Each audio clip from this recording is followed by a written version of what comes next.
dengan Kain.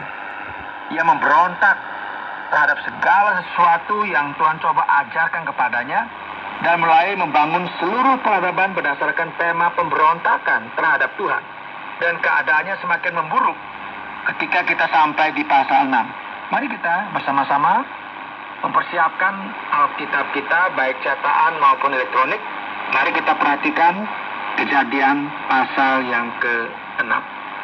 Temui ayat yang pertama.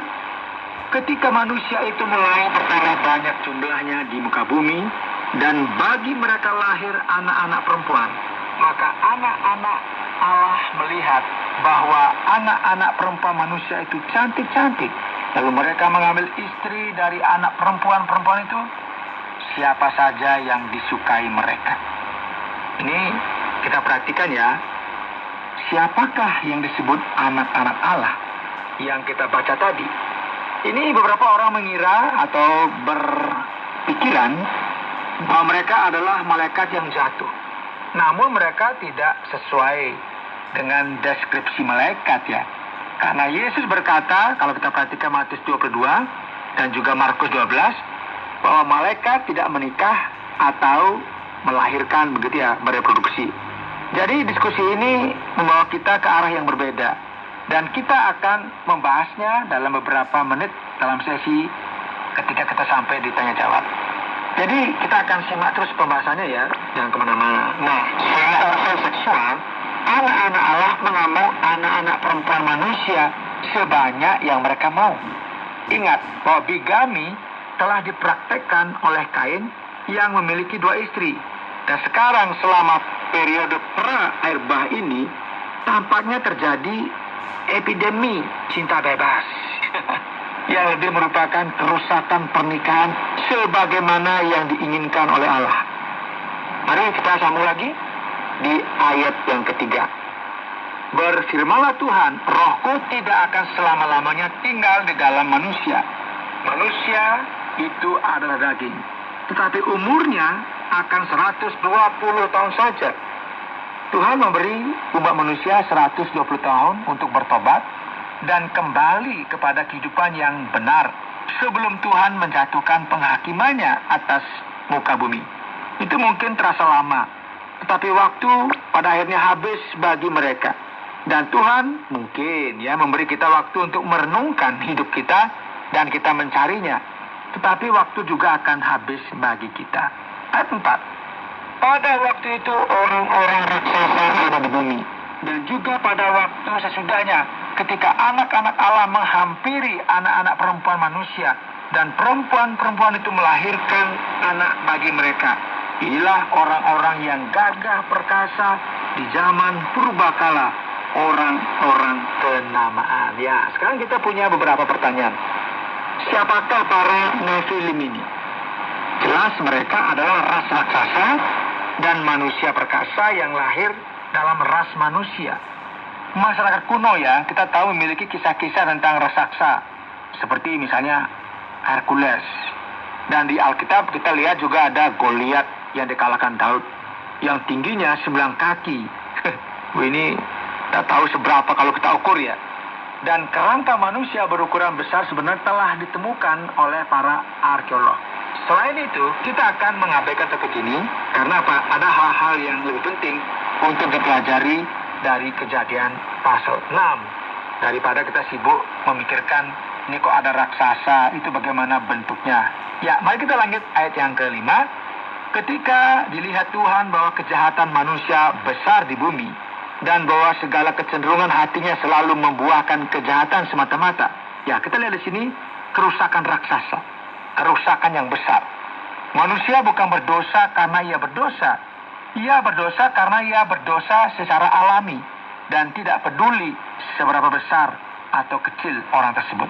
Ayat 6. Maka menyesallah Tuhan bahwa ia telah menjadikan manusia di bumi dan hal itu memilukan hatinya. Berfirmanlah Tuhan, aku akan menghapuskan manusia yang telah kuciptakan itu dari muka bumi, baik manusia maupun hewan dan binatang-binatang melata dan burung-burung di udara, sebab aku menyesal bahwa aku telah menjadikan mereka. Nah, ini pertanyaannya, apakah ini berarti Tuhan telah berbuat kesalahan? di dalam menciptakan manusia. Wah, keliru ini. Waduh, salah kok bisa begini. Kita hapus. Seperti kita tulis sesuatu, kita hapus. Oh, nggak seperti itu, saudara. Tuhan tidak membuat kesalahan. Dan dia juga tidak berubah pikiran.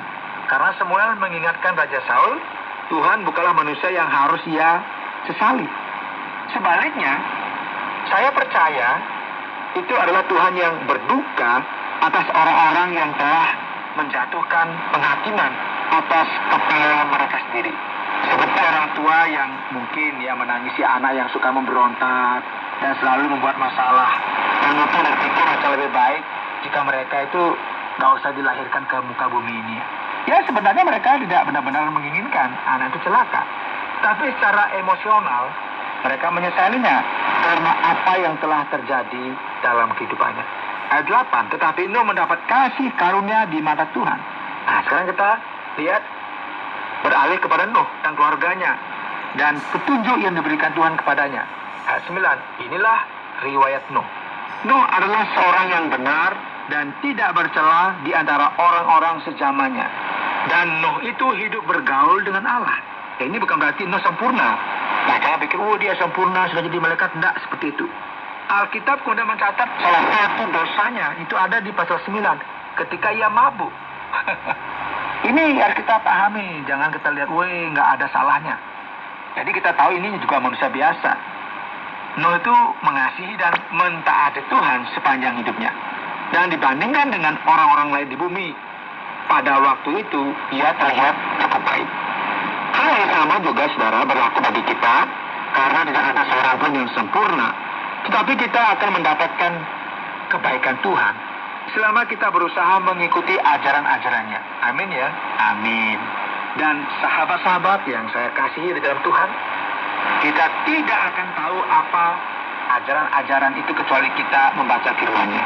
Dan itulah alasan utama mengapa kita menyediakan program ini, Jalan 66, supaya kita sama-sama belajar kebenaran firman Tuhan. Mari kita sambung ayat 10. Nuh memperanakan 3 orang laki-laki, Sem, Ham, dan Yafet.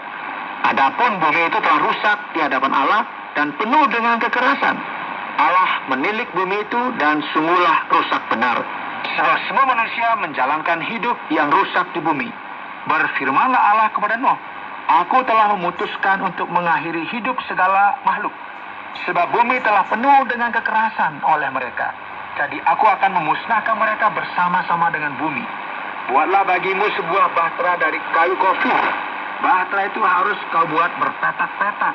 Dan harus kau tutup dengan pakal dari luar dan dari dalam.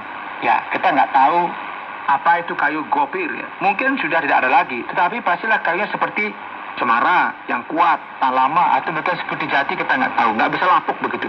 Ada kayu besi, seperti di Kalimantan itu kan, kena air nggak apa-apa. Mungkin seperti itu. Bahtera itu harus kau buat berpetak-petak.